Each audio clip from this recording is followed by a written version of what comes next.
The following special series is a SACA Broadcasting Young Producers Initiative titled Authors Among Us, or Autores, Entre, Nosotros. The focus of the series will be 4 Pennsylvania authors. We will explore their influences, passions, and motivations. In this first program, we'll get to know Raquel Salas Rivera. The poet identifies as non-binary gender and refers to themselves with the pronoun they. Salas Rivera was born in Mayagüez, Puerto Rico, and moved to Madison, Wisconsin when they were 6 months old, later returning to Puerto Rico during their teenage years, and finally returning to Philadelphia for graduate studies. The poet attended the Universidad de Puerto Rico at Mayagüez for the undergraduate degree and had an instrumental role in organizing student protests at the campus in 2005 and 2010. One book of poetry, Lo Terciario, The Tertiary, focuses on Hurricane Maria, the Puerto Rican debt crisis, and the Promesa Act, which transferred control of the territory's finances and outstanding debt to an external board. Nota para una amiga que desea suicidarse después del huracán. Nadie nos enseña a aceptar la muerte, porque la muerte, esa muerte de la tita, queda vacía en nosotros, el gran hueco del carajo que nos quiere devorar. Nadie nos dice cómo podemos integrarnos al nuevo mundo imposible del mañana, cómo se supone que evitemos caer en el círculo perfecto de una ojera permanente que llamamos darle cara al día. Mana, ¿cómo no entenderlo? Esa es la pregunta que evito con el fervor organizativo de un equipo de rescate que nunca llega, pero te voy a decir esto. Después del deseo no siempre viene la muerte. A veces te encuentro por la calle y brillas como astro o como lámpara solar, pero igual vales más que todos los generadores, por si no te lo han dicho 1000 veces. Y otras veces sin tilde, y otras veces me llegan tus palabras como una recaudación de fondos que explota y temporaliza la verdad, como un aguacate espachurrado en la acera, verde gris de tanto amar. Nos toca primero encontrar contestaciones mejores que estas mierdas automáticas. No lo digo para añadir responsabilidades, sino para que sepas, hermana, que el intento de matarnos viene desde adentro como último refugio de un colonialismo cobarde. Vente para acá, que te doy comida y albergue mientras la tenga, que te añoño y te duplico los abrazos. No podré sanar lo insoldable, pero ¿qué mundo sería este sin ti? ¿Qué mundo este que te acosa? Sin rescate hablemos del futuro, ni realistas ni visionarios, hablemos del futuro porque lo encontramos en la alfombra carcomida, en el té de campanilla, en el buenos días hay café de un abrazo confuso y sincero. Tenemos cama y memoria, tuya para siempre, Raquel. Note for a friend who wants to commit suicide after the hurricane. No one teaches us to accept death because death, that canned death, stays empty inside, the great hole of fuck it that wants to devour us.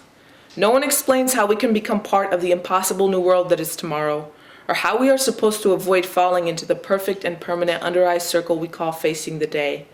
Mana, how not to understand?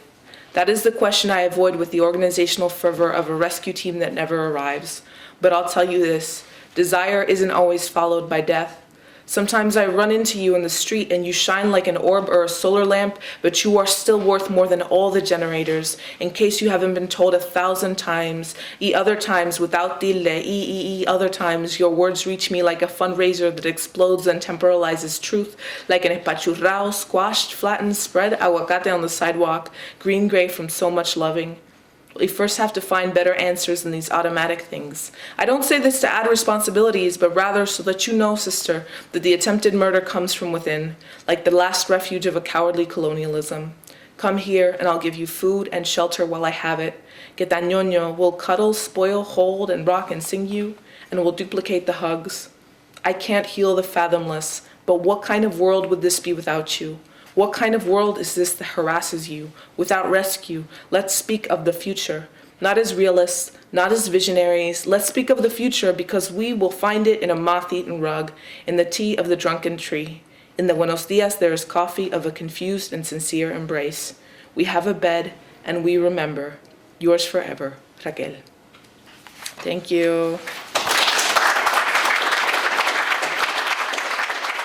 A strong influence in Salas Rivera's writing is Puerto Rico, its culture, social political status, and its environment. During the reading, a student asks what can be done to help Puerto Ricans in their struggles. So in that sense, I think any relationship that's like,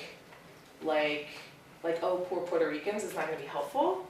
I think any kind of gesture that is more like putting more power and autonomy in the people on the island to make their own decisions is really the way to go. What that means practically, being here, means like you have a Puerto Rican community in Lancaster that's very large, and I think the place is really important and where you're working and collaborating.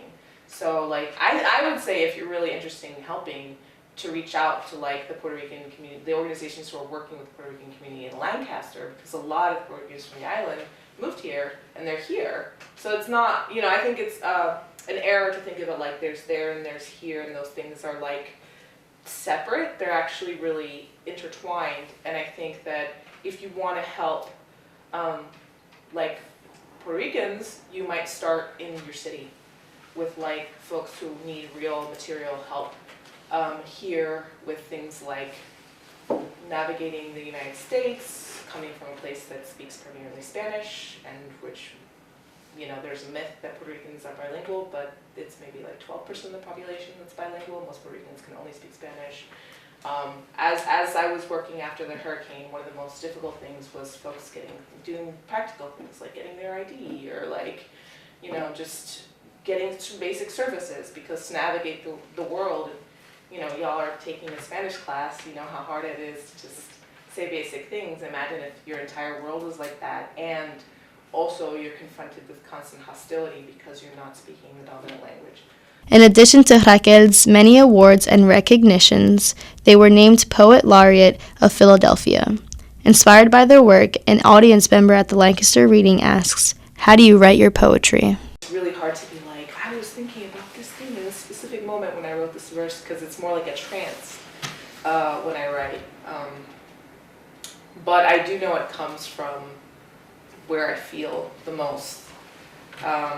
And I think that this book in particular grapples with the use of abstract language to talk about real people, and the use of a distancing move to be like, these people, right? Rather than like, my people. And kind of, there should be, whether or not that's how it gets heard or read, a kind of contrast between the more moments in which there's humor or affect or joy in what I'm writing, and kind of Marx's language, which is actually, ironically, a distancing language, and the language of the Promesa Bill, which also does this kind of distancing move where it talks about Puerto Rico as an abstraction.